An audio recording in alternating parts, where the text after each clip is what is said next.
মুহতারাম হাজরিন, একজন ইমানদারের ইমানের পর সবচাইতে বড় গুরুত্বপূর্ণ ইবাদত আল্লাহর জন্য ৫ ওয়াক্ত সালাত নিবেদন করা। ৫ ওয়াক্ত সালাত নিবেদনের চাইতে গুরুত্বপূর্ণ কোনো ভালো কাজ ইমানের পর আর দ্বিতীয়টি থাকতে পারে না। এই নামাজ যার যত বেশি সুন্দর হবে, যিনি যত বেশি নিয়মিত হবেন, যিনি যত বেশি এই সালাতটাকে সুন্দরভাবে আদায় করবেন, আল্লাহর কাছে তিনি তত প্রিয় পাত্র হবেন, মুসলমান হিসাবে তিনি তত সফল কাম হবেন।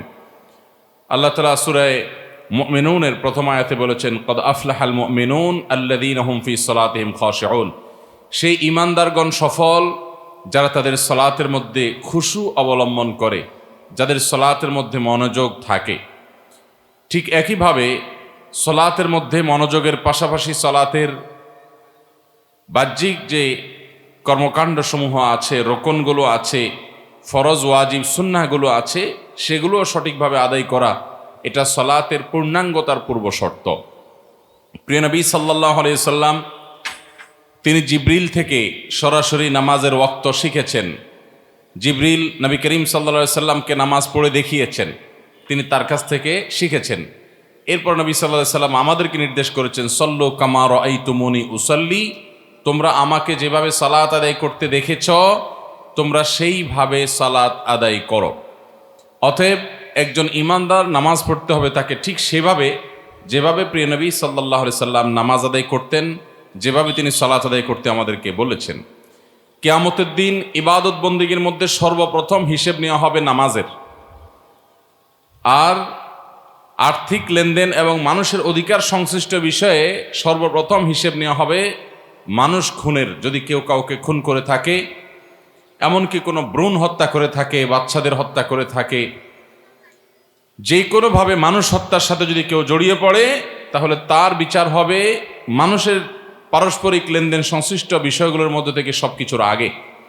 আর ইবাদত বন্দেগীর মধ্যে সর্বপ্রথম হিসেব নেওয়া হবে সালাতের।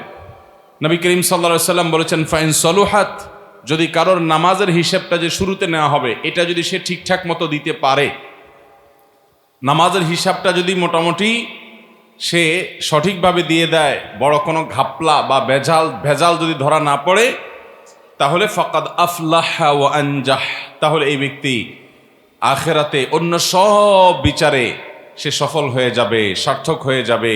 নামাজ ঠিক হয়ে গেল, এই জায়গায় সে পার পেয়ে গেল, মানে আলহামদুলিল্লাহ সে সাকসেস হয়ে গেল, তার জন্য সামনে গ্রিন সিগন্যাল। আর ওয়া ইন ফাসাদাত, যদি নামাজের হিসাবে যদি কারোর ভেজাল ধরা পড়ে, ফাকাদ খাবা ওয়া খাসির, তাহলে সে ক্ষতিগ্রস্ত হয়ে গেল, আর সামনে সে খুব একটা আগাতে পারবে না। মুহতারাম হাজিরিন, এই জন্য একজন ইমানদার হিসাবে আমাদের জীবনের সবচাইতে গুরুত্বপূর্ণ বিষয় হলো ৫ ওয়াক্ত সালাত। এই সালাতটাকে সবচেয়ে সুন্দর এবং সঠিকভাবে আদায় করতে হবে। সালাতের 2টা দিক আছে। নামাজের কয়টা দিক আছে ভাই? 2টা দিক। একটা হলো বাহিরের দিক, আর একটা হলো ভেতরের দিক। নামাজের ভেতরের দিকটাকে বলা হয় খুশু, আর নামাজের বাহিরের দিকটাকে বলা হয় খুদু। এই যে নামাজের ভেতর এবং বাহির, এই 2 দিকের মধ্যে আমরা সাধারণত নামাজের ভেতরটা নিয়ে সবাই কম বেশি চিন্তা করি, যে আমাদের নামাজে মনোযোগ নাই, আমাদের নামাজে মনসংযোগ নাই, আমাদের মনটা এদিক সেদিক চলে যায়, আমরা ধরে রাখতে পারি না। এটা আমাদের হয় যে আমরা মনোযোগ নিয়ে চিন্তা করি, কিন্তু নামাজের বাহির নিয়ে আমরা শতকরা 5 জন মুসল্লিও চিন্তা করি না। অথচ আমরা সবাই জেনে থাকার কথা, নামাজের বাহির অর্থাৎ প্রতিটা রোকন, এগুলো যদি সঠিকভাবে আদায় করা না হয় নামাজ হবে? নামাজই হবে না। আর যদি মনোযোগ কারোর কম বা বেশি হয়, সে কারণে কিন্তু নামাজ হবে না তা কিন্তু না, হয়তো নামাজের কোয়ালিটি কম হয়ে যাবে, কিন্তু নামাজ হয়ে যাবে। তাহলে নামাজের মধ্যে সবচেয়ে বড় সমস্যাটা নিয়ে আমাদের তেমন কোনো মাথা ব্যথা নেই। সেদিকে আমাদের যাতে ফোকাস না হয়, মনোযোগ না হয়, হয়তো শয়তানও আমাদেরকে ভুলিয়ে রেখেছে। এই জন্য ভাইরা আমার, নামাজের ভেতরটাকে যেরকম আমাদের ঠিক করতে হবে, অর্থাৎ মনোযোগ ধরে রাখতে হবে। নামাজটা এসেছে আল্লাহর শরণার্থে, আকিমিস সালাতা লিযিকরি, আল্লাহ বলেছেন সালাত কায়েম করো আমার স্মরণের জন্য। অতএব আল্লাহর স্মরণ যেন হয় নামাজে, সেটা যেমন চেষ্টা করতে হবে। এর পাশাপাশি আমাদের নামাজের বাহিরটা যেন ঠিক হয়। বাহির বলতে আমাদের দাঁড়ানোটা, সূরা কেরাতগুলো যেন শুদ্ধ হয়, ধীরস্থিরতার সাথে হয়, রুকুটা যেন ঠিক মতো হয়, সেজদাটা যেন ঠিক মতো হয়, বৈঠকটা যেন ঠিক মতো হয়, দোয়া দুরূদগুলো যেন ঠিক মতো হয়। এই যে বাহিরের ব্যাপারটা আছে, এই ব্যাপারগুলো নিয়ে আমরা বেশিরভাগ মানুষ খুব একটা চিন্তা ভাবনা করি না। তো যার কারণে এই সালাত আমাদের আখিরাতে নাজাতের মাধ্যম নাও হতে পারে, এবং আমাদের এই ভেজালের কারণে আমাদের এই সালাত আমাদেরকে কিয়ামতের ময়দানে আটকে দিতে পারে। মোহতারাম হাজরিন, এই জন্য সলাতের বাহ্যিক দিকটা অর্থাৎ খুদুর যেটাকে বলা হয়, এটাকে আমাদের নবী করিম সাল্লাল্লাহু আলাইহি সাল্লাম যেভাবে আদায় করেছেন সেইভাবে প্রতিটা রুকুনকে আদায় করার মাধ্যমে সেইটাকে বাস্তবায়ন করতে হবে। আর না হলে সেই সালাত আল্লাহর কাছে গ্রহণযোগ্য হবে না। যত নামাজি আছে আমাদের দেশে, যা গোটা দুনিয়াতে, সব নামাজিদেরকে জিজ্ঞাসা করেন যে আপনার নিজের নামাজের ব্যাপারে আপনার অতৃপ্তির জায়গাটা কোথায় বলুন তো, কি বলবে সবাই? বলবে ভাই মনোযোগ ধরে রাখতে পারি না, তাই না? তো মনোযোগ যদি কারোর ধরে না রাখতে পারে, দুনিয়ার কোনো মুফতি ফতোয়া দিতে পারবে না যে তার নামাজ হয় নাই, আবার পড়তে হবে, এটা কোনো মুফতি ফতোয়া দিতে পারবে না। হ্যাঁ, কোয়ালিটি কমে গেছে, এটা ঠিক, কারণ মনোযোগ ধরে রাখাটা এটা ফরজের তালিকাও না, ওয়াজিবের তালিকাও নাই। এটা ঠিক যে ওইটা নামাজের প্রাণ। কিন্তু যদি কেউ নামাজের মধ্যে তাড়াহুড়ো করে, রোকন ঠিক মতো আদায় না করে, তাহলে সারা পৃথিবীর সব উলামা ইকরাম বলবেন না তার নামাজ হয় নাই। কারণ তাড়াহুড়া না করা, ধীরস্থিরতার সাথে নামাজ পড়া, সঠিকভাবে রুকনগুলো বাস্তবায়ন করা, ইতমিনানের সাথে, তমানিনার সাথে প্রতিটা রোকন ঠিকঠাক মতো আদায় করা, এই বিষয়টি ফরজ মধ্যপ্রাচ্য উলামা ইকরামের মতে, আর হানাফি মাযহাবের উলামাদের মতে এটি ওয়াজিব। অতএব এই ওয়াজিব বা ফরজ গুরুত্বের বিচার প্রায় কাছাকাছি। এইগুলো তরকের কারণে আমাদের নামাজ পর্যন্ত নষ্ট হয়ে যেতে পারে। গোটা মসজিদে যত মুসল্লি আছে, ডানে বামে তাকিয়ে দেখলে আপনি অবাক হবেন যে আমরা আজকাল 4G 5G গতিতে নামাজ পড়ি, অনেকে 6G গতিতেও পড়েন। এই যে রমাদান আসছে, দেখবেন যে তারাবির নামাজে গতির কম্পিটিশন হয়। এক এলাকার মুসল্লিরা অন্য এলাকার মুসল্লিদের সাথে গর্ব করে, আমাদের হাফেজ সাহেব 53 মিনিট 13 সেকেন্ডে 20 রাকাত নামাজ পড়ায় শেষ করে ফেলছে। আর এলাকার মুসল্লিরা তারা এবার কম্পিটিশন নেমে যায় যে কিভাবে তারা 52 মিনিটে শেষ করে ফেলবে। এটা কোনো সুন্দর প্রতিযোগিতা না। নবী করিম সাল্লাল্লাহু আলাইহি ওয়াসাল্লাম তার সম্পর্কে আমাদের আয়েশা সহিহ মুসলিমের হাদিসে বলেছেন যে কানান নবী সাল্লাল্লাহু আলাইহি ওয়াসাল্লাম ইজা রাফা রাসাহু মিনার রুকু লাম ইয়াসজুদ হাত্তা ইয়াস্তাওয়া কাইমা। নবী করিম সাল্লাল্লাহু আলাইহি ওয়াসাল্লাম রুকু থেকে যখন মাথা সোজা করতেন, দাঁড়াতেন, টান টান হয়ে সোজা হওয়ার আগ পর্যন্ত তিনি সেজদায় যেতেন না। খুব ধীরস্থিরতার সাথে নামাজ পড়তেন। গোটা মসজিদের দিকে আপনি তাকিয়ে দেখেন, আমি তো প্রায় দেখি, আমি এমনি একটু তাড়াহুড়ো স্বভাবের মানুষ, কথাও একটু তাড়াহুড়ো করে বলি, কাজকাম একটু তাড়াহুড়ো স্বভাবের, যেটা একটা দোষের। কিন্তু এরপর আমি দেখি যে মসজিদে 2 রাকাত সুন্নত নামাজ ফরজ নামাজের পরে ম্যাক্সিমাম মুসল্লি দেখি আমার আগে শেষ হয়ে যায়। 4 রাকাত নামাজ ম্যাক্সিমাম মানুষ দেখি আমার আগে শেষ হয়ে যায়। তখন চিন্তা করি যে আমার চাইতে খারাপ মানুষও আছে দেখা যায়। ভাইরা আমার, এই নামাজকে এত তাড়াহুড়া করে যদি আমরা আদায় করি, তাহলে কখনো সেই নামাজ আমাদেরকে আল্লাহর রেজামন্দি এবং জান্নাত এনে দিতে পারে না। এজন্য আজ থেকে আমরা নামাজ ধীরস্থিরভাবে আদায় করব। এটা অনেক বড় একটা ব্যাপার, তাড়াহুড়া না করে ধীরস্থিরতার সাথে আদায় করা। একটা হাদিস আপনারা অনেকে শুনেছেন, নবী করিম সাল্লাল্লাহু আলাইহি সাল্লাম বুখারী মুসলিম এক বর্ণনা করেছে যে এক ব্যক্তিকে দেখলেন মসজিদে প্রবেশ করেছে। লোকটা মসজিদে প্রবেশ করে নামাজ পড়লেন। নামাজ পড়ার পর তিনি নবী করিম সাল্লাল্লাহু আলাইহি সাল্লামের কাছে এসে সালাম দিলেন, আসসালামু আলাইকুম। নবী করিম সাল্লাল্লাহু আলাইহি সাল্লাম তার সালামের জবাব দিলেন। সালামের জবাব দেওয়ার পর প্রিয় নবী সাল্লাল্লাহু আলাইহি সাল্লাম ওই লোকটাকে বললেন, ইরজা ফাসাল্লি ফাইন্নাকা লাম তুসাল্লি, যাও তুমি আবার নামাজ পড়ো, কারণ তোমার নামাজ হয় নাই। তখন লোকটা আবার বেচারা গিয়ে নামাজ পড়লেন। নামাজ পড়ে এবার এসে নবীজিকে সালাম দিলেন। আবার নবী করিম সাল্লাল্লাহু আলাইহি সাল্লাম আবারও তার সালামের জবাব দিলেন। জবাব দিয়ে বললেন একই কথা আগের মতো, ইরজা ফাসাল্লি ফাইন্নাকা লাম তুসাল্লি, যাও তুমি আবার নামাজ পড়ো, কারণ তুমি নামাজ যা পড়ছো সেটা হয় নাই। এরপর লোকটি আবারও একই কাজ করলেন। নবী সাল্লাল্লাহু আলাইহি সাল্লাম তাকে আবারও বললেন। 3 বার একই জিনিস যখন হয়েছে, এরপর সে আল্লাহর বান্দা বললেন, ওই আল্লাহর শপথ করে বলছি যিনি আপনাকে রাসূল করে প্রেরণ করেছেন, তার শপথ করে বলছি আমি এর চাইতে ভালো নামাজ পড়তে জানি না। আপনি আমাকে নামাজটা শিখাইয়া দেন। এবার নবী করিম সাল্লাল্লাহু আলাইহি ওয়াসাল্লাম তাকে নামাজ শিখালেন। কিভাবে নামাজ শিখালেন তাহলে শুনেন। নবী করিম সাল্লাল্লাহু আলাইহি ওয়াসাল্লাম তাকে নামাজ শিখাতে গিয়ে বললেন, যখন তুমি দাঁড়াবে, সূরা কেরাত ইত্যাদি পড়বে, পড়ে রুকুতে যাবে, তখন তোমার কাজ হবে যে রুকুতে গিয়ে তুমি স্থির হবে, পিঠ টান টান করে সোজা করবে, যেতে তো হবে ধীরস্থিরতার সাথে। এরপর সেখানে গিয়ে মাথা এবং নিতম্ব বরাবর হবে, মাথা উঁচুও থাকবে না আবার নিচেও থাকবে না, লেভেল থাকবে, যতটুকু সম্ভব হয় লেভেল করা। পিঠ আবার এরকম কুজোর মতো হবে না, যতটুকু সম্ভব লেভেল হবে। এরপরে তাসবিহ নিবেদন করবে, সুবহান রাব্বিয়াল আযীম, সুবহান রাব্বিয়াল আযীম, সুবহান রাব্বিয়াল আযীম। রুকুর আরো তাসবিহ আছে, আমরা অনেকে জানি না। সুবহান কুদ্দুস রব্বুল মালাইকাতি ওয়ার রূহ, এটাও রুকুর তাসবিহ। এরকম রুকুর আরো তাসবিহ আছে। রুকুর তাসবিহ শেষে নবী করিম সাল্লাল্লাহু আলাইহি ওয়াসাল্লাম লোকটিকে শিখালেন, তুমি মাথা সোজা করবে। মাথা সোজা যে করবে, একবারে টান টান হয়ে সোজা হয়ে দাঁড়াবে, অপেক্ষা করবে। এরপর তুমি সেজদায় যাবে। সেজদায় গিয়ে তুমি পরিপূর্ণভাবে সেজদার যে পজিশন আছে সেই পজিশনে যাবে। তারপরে তাসবিহ নিবেদন করে সুবহান রাব্বিয়াল আলা ধীরস্থিরতার সাথে পড়ে তারপরে উঠে সোজা হয়ে বসবে।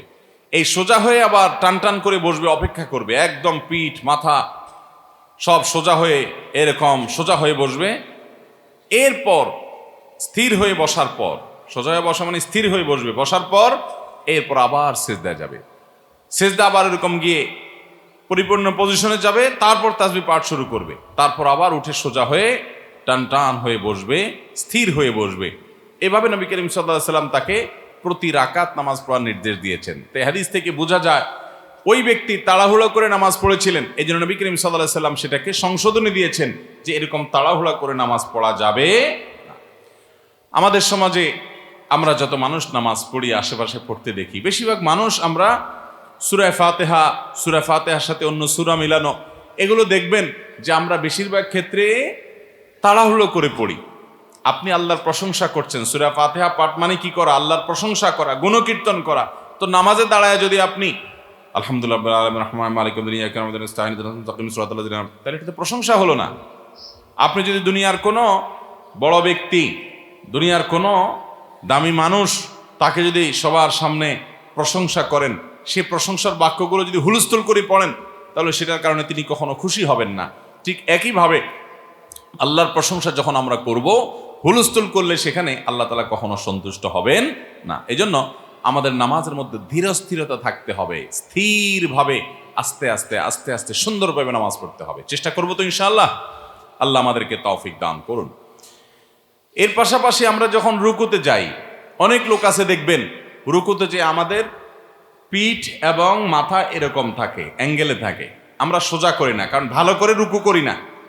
রুকুটা ভালো করে হতে হবে, অর্থাৎ আপনার কোমরটা ভাঙতে হবে। আপনি যদি একান্ত অসুস্থ না থাকেন তো পরিপূর্ণ কোমরটা ভাঙবেন, মাথা থেকে কোমর পর্যন্ত লেভেল হবে যতটুকু সম্ভব। আপনি এরকম একটু রুকুতে গেলেন আর ঝুলে থাকলেন, এটা অহংকারী ভাব প্রদর্শিত হয় এর মাধ্যমে, এটা করা যাবে না। আবার অনেকে আছে রুকুতে যায় কিন্তু যাওয়ার সময় সুবহান রাব্বিয়াল আযীম পথে থেকে পড়া শুরু করে দেয়, আল্লাহু আকবার, সুবহান রাব্বিয়াল আযীম, সুবহান রাব্বিয়াল আযীম, সুবহান রাব্বিয়াল আযীম, মন্ত্র পাঠের মতো হুলস্থুল করে পড়ে না। সুবহান রাব্বিয়াল আযীম, সুবহান রাব্বিয়াল আযীম, সুবহান রাব্বিয়াল আযীম, মুহাব্বতের সাথে আমার রবের পবিত্রতা বর্ণনা করছি, যিনি মহান সেই রবের পবিত্রতা বর্ণনা করছি। অর্থের দিকে তাকায়া আস্তে আস্তে সুন্দর করে মুহাব্বতের সাথে পড়তে হবে এবং রুকুতে যে তারপরে পড়া শুরু করবেন, পথের থেকে না। অনেকে আছেন রুকুর 3 তাসবিহ, তো এক তাসবিহ যাইতে যাইতে পথে পথে পড়ে। পথে পথে মানে কি? সোজা থেকে রুকুর দিকে যেতে যেতে এক তাসবিহ পড়া শেষ, আরেক তাসবিহ যাইয়া পড়ে, আর শেষের তাসবিহটা উঠতে উঠতে পড়ে। এ রোগ আছে না নাই? এ নামাজ না। কিন্তু ঘরভর্তি মসজিদ ভর্তি মানুষ দেখবেন এরকম নামাজ পড়ে। ভাইরা আমার, এই নামাজ সুন্দর করতে হবে। আমরা যারা মনোযোগ নিয়ে আমাদের অভিযোগের কথা বলি যে নামাজে মনোযোগ থাকে না, নামাজে মনোযোগ রাখার অন্যতম মাধ্যম হলো আস্তে আস্তে ধীরে ধীরে সময় নিয়ে নামাজ পড়া। যত বেশি সময় নিবেন নামাজে, তত বেশি নামাজের মধ্যে মনোযোগ থাকবে ইনশাআল্লাহ। কথা কি বুঝাতে পারছি? এভাবে আপনি যখন সেজদায় যাবেন দেখবেন অনেকে আল্লাহু আকবার বলে সেজদায় এখনো কপাল লাগে না, তার আগে সুবহান রাব্বিয়াল আলা শুরু করে দিস। এটা তো সঠিক না। সেজদায় কপাল লাগবে, নাক লাগবে, 2 হাত লাগবে, সবকিছু পজিশনে যাবে, 7টা অঙ্গ সেজদায় লেগে যাবে, এরপরে শুরু করবেন মুহাব্বতের সাথে সুবহান রাব্বিয়াল আলা, সুবহান রাব্বিয়াল আলা, সুবহান রাব্বিয়াল আলা, এভাবে শুরু করবেন। আবার 3 তাসবিহ শেষ একটু স্থির হয়ে এরপরে উঠবেন আল্লাহু আকবার। আল্লাহু আকবার বলে উঠে বসছেন, বসে একটু অপেক্ষা করবেন, অন্তত 1 সেকেন্ড, কোয়ার্টার সেকেন্ড হলে অপেক্ষা করবেন, এরপরে আবার আল্লাহু আকবার বলে যাবেন। আর আমরা উঠতে দেরি যাইতে দেরি নেই, উঠতে দেরি যাইতে দেরি নেই। এটাকে বলা হয় মুরগির ঠোকর। মুরগি খাবার খায় যে দেখছেন কেমনে ঠোকর দেয়, কোনো গ্যাপ দেয়? বিসমিল্লাহ বলে একটা খেয়ে উঠে আবার একটু ব্রেক দিয়ে আবার একটা খায়। কিরকম খায়? ঠক ঠক ঠক ঠক ঠক করে খায় না? তো আমাদের রুকু সেজদাগুলো হলো মুরগির ঠোকরের মতো। এটা আমার ভাষা না, স্বয়ং নবী করিম সাল্লাল্লাহু আলাইহি সাল্লাম এটা বলেছেন যে কিছু লোক যারা নামাজ পড়ে এরকম তাদের সম্পর্কে তিনি বলেছেন যে তারা মুরগির ঠোকর দেয়। মুরগির ঠোকরের মতো নামাজ পড়িও না, অর্থাৎ এরকম হুলস্থুল করে রুকু সেজদা দিও না। এরকম রুকু সেজদা মারলে, এরকম তাড়াহুড়া করলে সেই নামাজ আল্লাহর কাছে গ্রহণযোগ্য হবে। এই নামাজ আপনার জন্য জান্নাতের চাবি হবে না। এই নামাজ আপনাকে অন্যায় অশ্লীলতা থেকে বাঁচাবে না। এই নামাজ আপনাকে মুত্তাকি বানাবে না। এই নামাজ আপনার জান্নাত আপনার করবে না যদি আপনি তাড়াহুড়া করে নামাজ পড়েন। কিন্তু গোটা দেশের সর্বত্র আপনি তাকান, নামাজের সৌন্দর্য নেই। যার নামাজ যত সুন্দর সে মুত্তাকি হিসাবে তত ভালো, আল্লাহর কাছে তত প্রিয়। অতএব নামাজের মধ্যে তাড়াহুড়া পরিহার করবো তো ইনশাআল্লাহ। আল্লাহ আমাদেরকে তৌফিক দান করুন। ভাইরা আমার, নবী করিম সাল্লাল্লাহু আলাইহি সাল্লাম বলেছেন আসওয়াউন নাসি সারিকাহ আল্লাযী ইয়াসরিকু মিন সালাতি। সবচাইতে খারাপ চোর, চোরদের মধ্যে আবার সবচাইতে খারাপ চোর তো এমনিই খারাপ, এর মধ্যে আবার খারাপদের মধ্যে আবার খারাপ হলো যে ব্যক্তি নামাজে চুরি করে। সাহাবীরা আশ্চর্য হয়ে গেছেন যে বহুত চোরের কথা তো শুনছি আমরা, ডিম চোর আছে, মুরগি চোর আছে, টাকা চোর আছে, হ্যাঁ, মোবাইল চোর আছে, গরু চোর আছে, টিন চোর, গম চোর আছে, ত্রাণ চোর আছে, বহু রকমের চোর আছে। কিন্তু এ আবার কোন চোর যে নামাজ চোর? তখন নবী করিম সাল্লাল্লাহু আলাইহি সাল্লামকে সাহাবীরা জিজ্ঞাসা করছেন, ক্বালু কাইফা ইয়াসরিকু মিন সালাতিহি, মানুষ আবার নামাজের কিভাবে চুরি করে? ক্বালান নবী সাল্লাল্লাহু আলাইহি সাল্লাম লা ইউতিম্মু রুকুআহা ওয়ালা সুজুদাহা, নামাজ চুরি হলো রুকু সেজদা ঠিক মতো করে না, আদা আদি করে উঠে যায়, ঠিক মতো পিঠটা ভাঙে না, সোজা করে না, আবার উঠেই আবার চলে যায়, সোজা হয়ে ভালো করে দাঁড়ায় না, দাঁড়ায় একটু অপেক্ষা করে না, এই যে হুলস্থুল করে রুকু সেজদা ঠিকঠাক মতো করে না, তাড়াহুড়া করে, এই নামাজই হলো সবচাইতে নিকৃষ্ট চোর। এ হলো নামাজকে চুরি করছে, ফাঁকি দিচ্ছে, তাড়াহুড়ো করছে। কোন কোন বর্ণনা দ্বারা জানা যায় যে এইরকম নামাজের নামাজি, এরকম নামাজি ব্যক্তির নামাজ, এরকম সালাত আদায়কারী ব্যক্তির সালাত, এরকম মুসল্লির সালাত, এটাকে যখন আসমানে ফেরেশতারা উপস্থাপন করে বান্দার আমল হিসেবে, ওটা পুরাতন তেনার মতো করে নিক্ষেপ করে দেওয়া হয় যে তোমার সালাত দরকার নেই। অতএব এই তাড়াহুড়া মার্কা নামাজ ছাড়বো তো ইনশাআল্লাহ, নামাজ সুন্দর করবো তো ইনশাআল্লাহ। ভাইরা আমার, 4 রাকাত নামাজ, 4 রাকাত নামাজ পড়তে আমাদের অনেকের 3 মিনিট টাইমও লাগে না, আছে না নাই? আর সূরা তো মাশাআল্লাহ, অনেক লোক আছে যে 10টা 15টা বা 5-7টা 8টা সূরা মুখস্থ আছে, কিন্তু উনি 12 মাসের 13 মাস 5 ওয়াক্তের মধ্যে 5 ওয়াক্তই বা বেশিরভাগ নামাজেই প্রায় ওনার সূরা ফিক্সড, ইন্না তাই না আর কুল হুয়াল্লাহ, আছে না নাই? ইন্না তাই না আর কুল হুয়াল্লাহ। এক সাহাবী তিনি কুল হুয়াল্লাহ সূরাকে খুব মহব্বত করতেন, নামাজের মধ্যে প্রত্যেক রাকাতেই তিনি কুল হুয়াল্লাহ পড়তেন। অন্য সূরা ফাতিহার সাথে অন্য সূরা মিলাইতেন, কিন্তু তার সাথে সূরা কুল হুয়াল্লাহ, সূরা ইখলাস সূরা মিলাইতেন, এটা সব রাকাতেই করতেন। তো উনি ইমাম ছিলেন, ওনার ব্যাপারে সাহাবীরা নালিশ করেছেন নবীজির কাছে যে আল্লাহ রাসূল উনি অনেক লম্বা করে নামাজ পড়ে, সূরা ফাতিহার পরে উনি সূরা ইখলাস পড়ে, তারপর সূরা মিলায় বা সূরা যাই মিলায় সাথে সূরা ইখলাস পড়ে, তো আমাদের তো অনেক দীর্ঘ হয়ে যায় নামাজটা। নবী করিম সাল্লাল্লাহু আলাইহি ওয়াসাল্লাম তাকে ডেকে বললেন, তুমি এরকম কেন করো? তখন তিনি বললেন, হে আল্লাহ রাসূল, সূরা ইখলাসটাকে আমি অনেক বেশি মহব্বত করি, ভালোবাসি, কারণ এখানে আমার আল্লাহর পরিচয়ের কথা বলা আছে, আল্লাহর পরিচয় দেওয়া হয়েছে। গোটা কোরআনে একটাই সূরা আছে যে সূরার একমাত্র বিষয়বস্তু হলেন স্বয়ং আল্লাহ, আল্লাহর জাত, পবিত্র সত্তা। আল্লাহর জাত ছাড়া, আল্লাহর পাকে জাত ছাড়া অন্য কোন বিষয়ের আলোচনা এই সূরা নাই। কুল হুয়াল্লাহু আহাদ, বলুন তিনি আল্লাহ এক। আল্লাহুস সামাদ, তিনি কারো মুখাপেক্ষী নন। লাম ইয়ালিদ ওয়া লাম ইউলাদ, তিনি কাউকে জন্ম দেন নাই, তাকে কেউ জন্ম দেয় নাই। ওয়ালাম ইয়াকুল্লাহু কুফুয়ান আহাদ, তার সমকক্ষ কেউ নাই। তাহলে একটা সূরার যে কয়টা আয়াত আছে সবগুলো আয়াতের মূল সাবজেক্টটা কাকে ঘিরে? স্বয়ং আল্লাহকে ঘিরে। এই জন্য সাহাবী বলেন যে সূরা ইখলাসটাকে আমি ভালোবাসি, এই জন্য নামাজে আমি অন্য সূরা যাই পড়ি না পড়ি সূরা ইখলাস অবশ্যই পড়ি। নবী করিম সাল্লাল্লাহু আলাইহি সাল্লাম বলেছেন সূরা ইখলাসের ভালোবাসা তোমাকে জান্নাতে নিয়ে যাবে। তাহলে এটা তো ভালো জিনিস যে সূরা ইখলাস মহব্বত করলেন, কিন্তু আপনি শর্টকাট করার জন্য যে সূরা ইখলাস মেরে দেন প্রত্যেক রাকাতে, সেটা তো ফাঁকিবাজি। এই ফাঁকিবাজি মার্কা নামাজ কখনো ভালো নামাজ হতে পারে না। হুযায়ফা ইবনে ইয়ামান রাদিয়াল্লাহু তাআলা আনহু, তার সম্পর্কে বুখারীতে একটি হাদিস বর্ণিত আছে। তিনি এক ব্যক্তিকে দেখলেন যে তিনি লোকটা তাড়াহুড়া করে নামাজ পড়ছে, অনেক তাড়াহুড়া করে। তিনি ডাক দিয়েছেন, ডাক দিয়ে বললেন যে তুমি এই তাড়াহুড়া মার্কা নামাজ কতদিন পড়তেছো? উনি বললেন যে কেন, আমি তো আজীবন এইভাবেই পড়তেছি।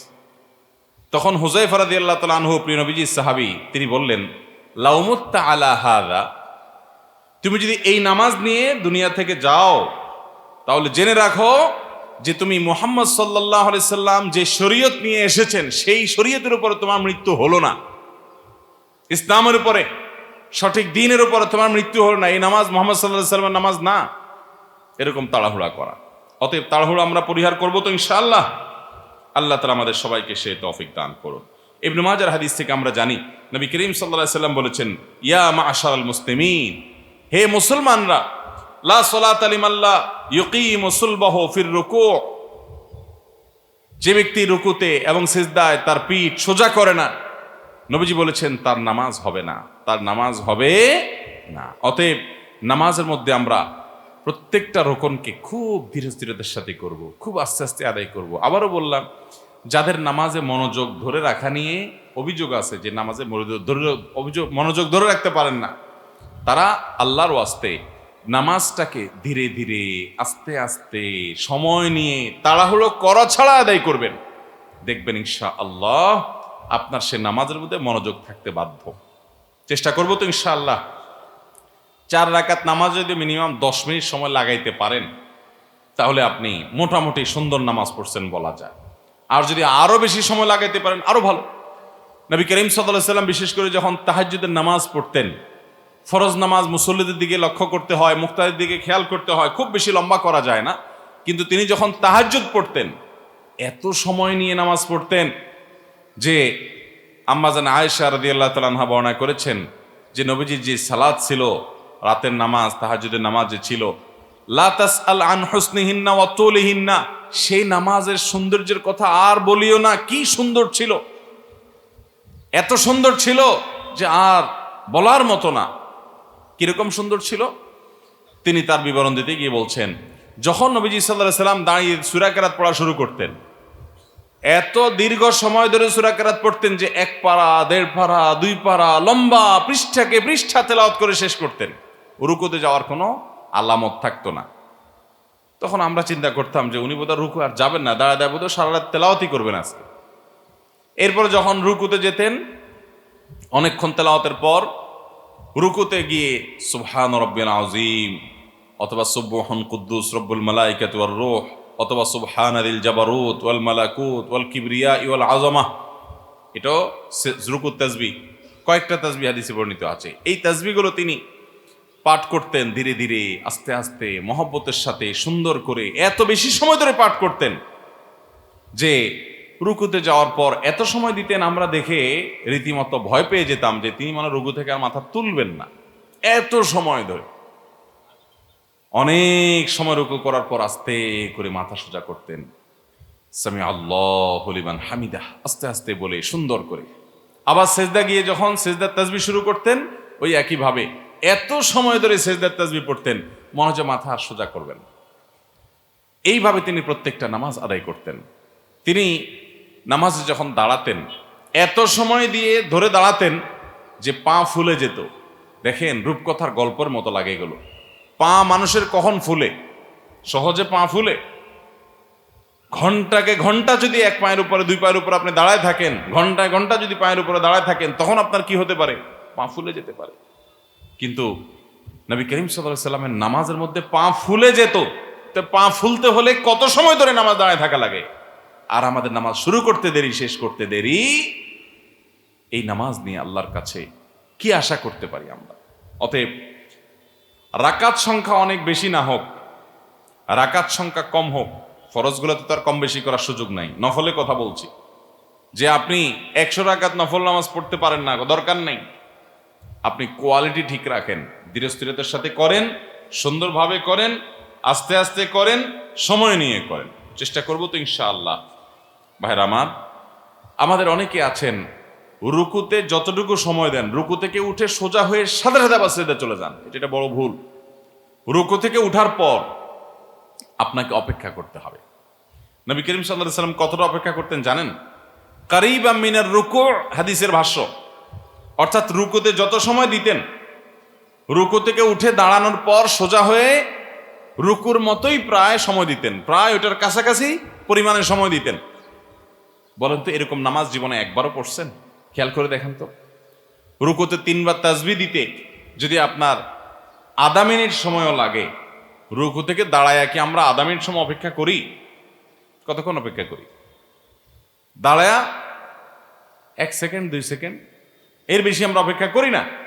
অথচ নবী সাল্লাল্লাহু আলাইহি সাল্লাম রুকু থেকে উঠার পর, রুকুতে যে পরিমাণ সময় দিতেন, রুকু থেকে উঠার পর তার কাছাকাছি পরিমাণ সময় দিতেন। এবং একই কথা সেজদার ক্ষেত্রেও, সেজদা থেকে উঠে বসে আবার সেজদা যেতেন। এই যে এক সেজদা দিয়ে উঠে বসলেন, মাঝখানে আরেক সেজদার আগে, এই বৈঠকটাতেও নবী করিম সাল্লাল্লাহু আলাইহি সাল্লাম কারিবাম মিনাস সুজুদ, সেজদায় যতটুকু সময় দিতেন তার কাছাকাছি পরিমাণ সময় তিনি দিতেন, অপেক্ষা করতেন, তারপরে সেজদা যেতেন। এরকম নামাজ জীবনে কয়বার হয়েছে একটু চিন্তা করে দেখেন তো। আসুন আজকে মাহফিল থেকে নিয়ত করে ফেলি যে আমরা যে সালাত সর্বপ্রথম এর হিসাবে দিতে হবে। আপনার জিকির, আপনার তাসবিহ, আপনার তেলাওয়াত, আপনার অন্য সব কিছুর হিসাব পরে, রোজার হিসাব পরে, হজের হিসাব পরে, যাকাতের হিসাব পরে, সব কিছুর আগে হিসাব কিসের হবে? এই নামাজ।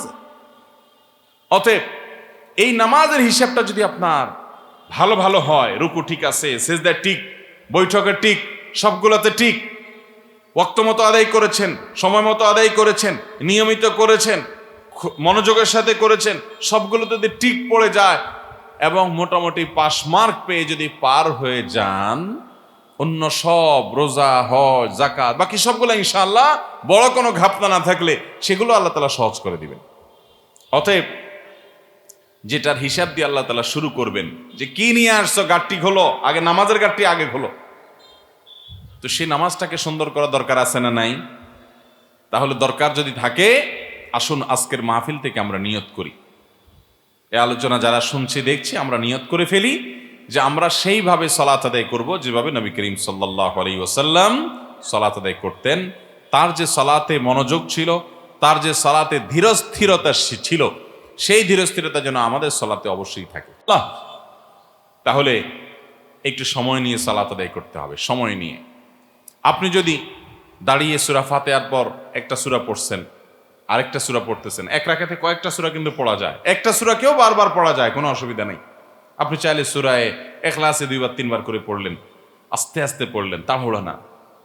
বিসমিল্লাহির রহমানির রহিম, কুল হুয়াল্লাহু আহাদ আল্লাহুস সামাদ লাম ইয়ালিদ ওয়া লাম ইউলাদ ওয়া লাম ইয়াকুল লাহু কুফুয়ান আহাদ।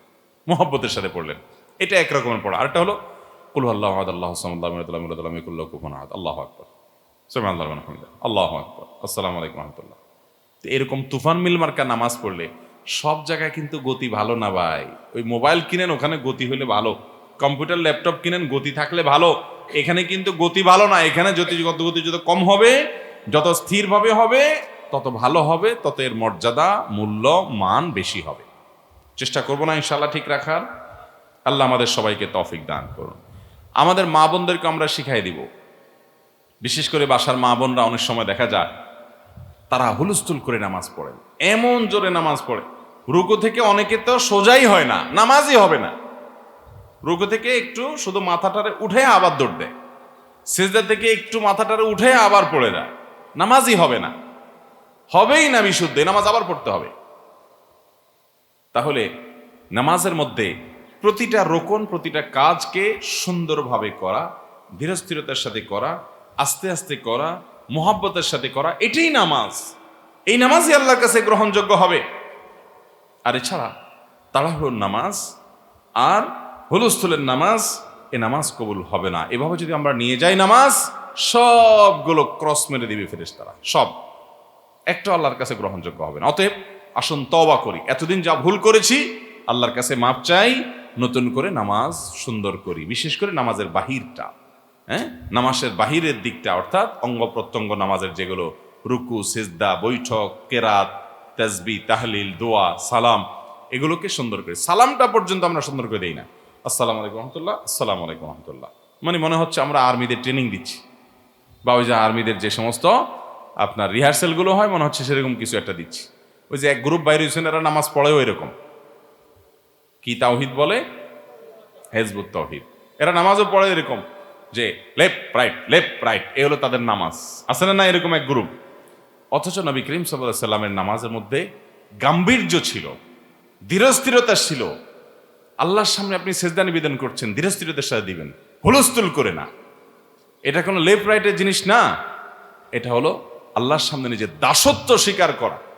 অনেকে সেজদা যান, সেজদা যাওয়ার পরে দেখা যায় এই যে হাত ওই মাটিতে ফেলে রাখেন, অলস, অথবা পাঁজরের সাথে লাগায় রাখেন না, এগুলো সব পৃথক রাখতে হবে, টান টান থাকবে।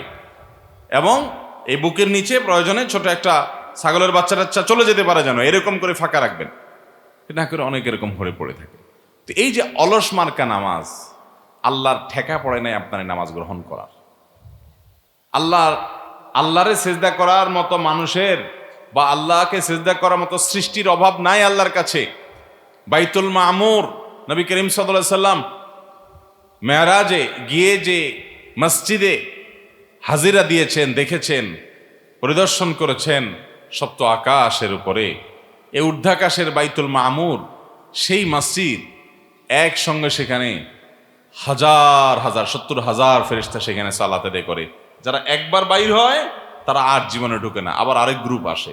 তাহলে কি পরিমাণ ফেরেশতা আল্লাহর আছে। আল্লাহর এরকম অনেক ফেরেশতা আছেন যারা দাঁড়িয়ে আল্লাহর প্রশংসা করে যাচ্ছেন, করেই যাচ্ছেন সৃষ্টির পর থেকে।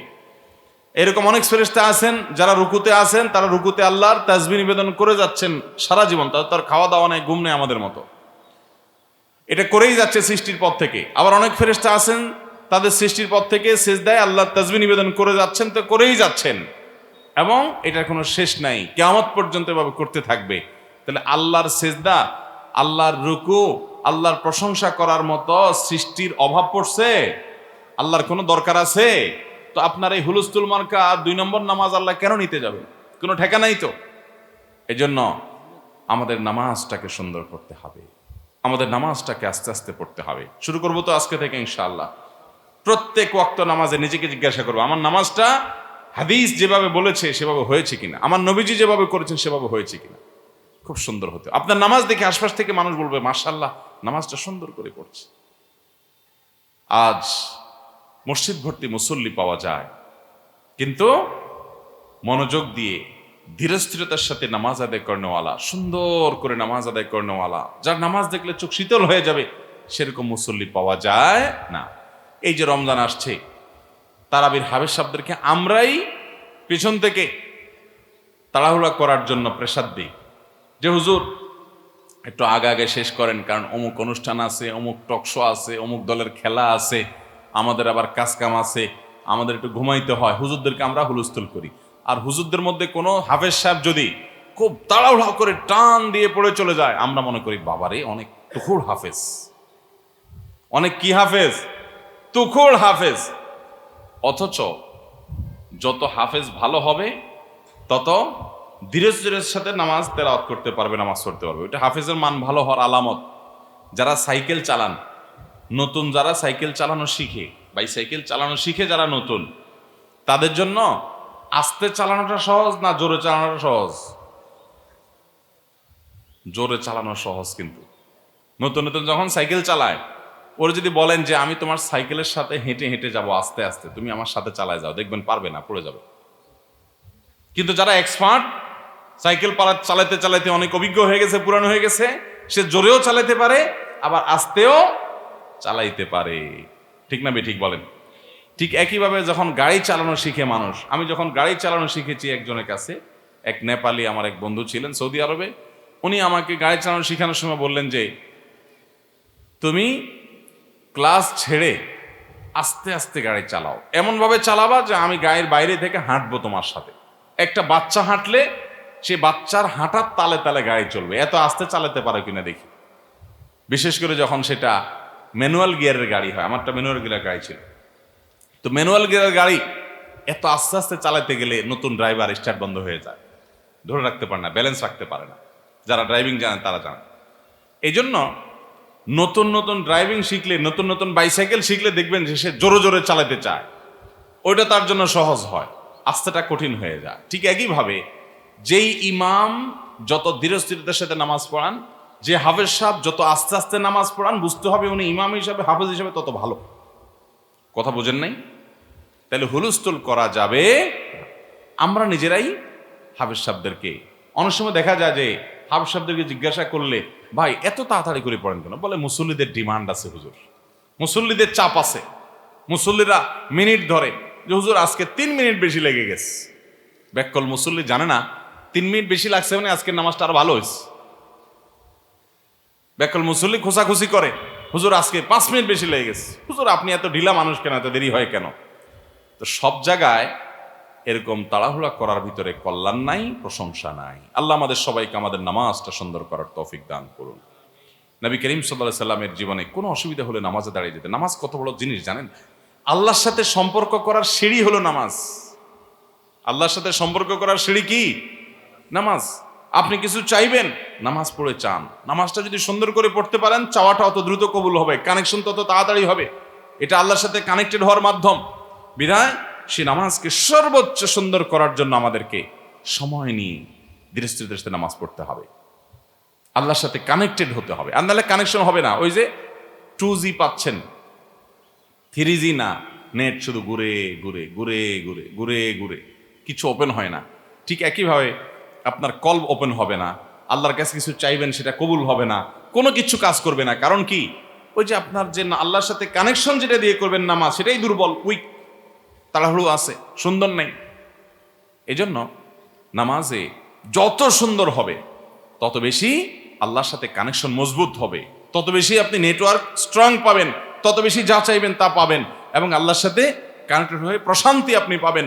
নবী সাল্লাল্লাহু আলাইহি সাল্লাম বলতেন, আরিহনা বিহা ইয়া বেলাল, ও বেলাল, নামাজের ব্যবস্থা করে, আজান দিয়ে নামাজ কায়েম করে আমাকে একটু প্রশান্ত করো, আমাকে একটু শান্তি দাও। নবীজির নামাজ ছিল প্রশান্তির কারণ। তিনি বলেছেন, জয়লাত কুররাতু আইয়ুনিল লি আস-সালাহ, আমার জন্য আমার চক্ষু শীতলকারী বানানো হয়েছে নামাজকে। মানে নামাজ পড়লে আমার চোখটা শীতল হয়, নয়ন জোড়ায়, ভালো লাগে। আর আমাদের অবস্থা কি? আমাদের হলো নামাজটা বোঝা বোঝা বোঝা, শেষ করতে পারলে জানবাসি, হুলস্থুল করে যাইতে পারলে জানবাসি। আল্লাহ তাআলা আমাদের সবাইকে মাফ করুন, নামাজটার সুন্দর করার তৌফিক দান করুন। সবাই তো নিয়ত করছি আলহামদুলিল্লাহ, নামাজ সুন্দর করবো তো ইনশাআল্লাহ। জাযাকুমুল্লাহ খাইর ওয়া আখিরু দাওয়ানা আলহামদুলিল্লাহি রাব্বিল আলামিন।